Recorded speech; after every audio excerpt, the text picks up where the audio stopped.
بسم الله الرحمن الرحيم. عنوان هذه الحلقة: ذكرى رحيل الدكتور أحمد البربري.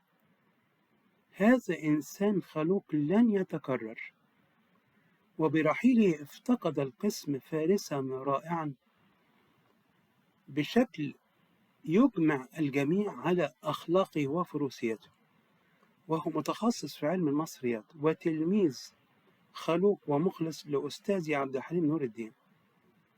تعاملت معه عدة مرات وأدركت أنه يملك عقل عالم وقلب طفل، وكل من تعامل مع هذا الإنسان النادر التكرار أدرك تميزه.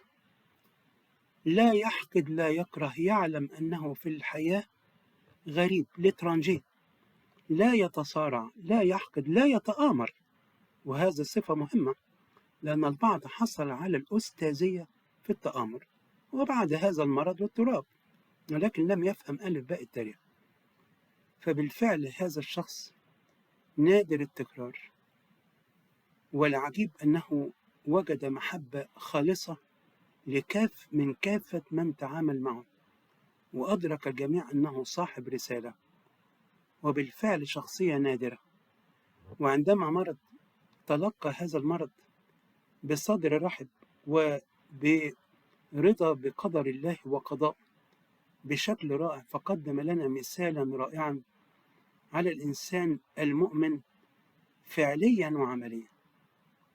وبرحيله افتقد القسم عنصرا رئيسيا. بصراحة بعد أن رحل لم أعد أذهب إلى القسم، لاعتقادي أن القسم افتقد عنصرا مضيئا مشرقا لم يتكرر، ولن يوجد مثل هذا الإنسان الخلوق الذي قدم لنا درسا في الإنسانية قبل أن يكون درسا في علم المصريات. رحم الله تعالى هذا الزميل الفاضل الدكتور أحمد البربري. شكرا جزيلا.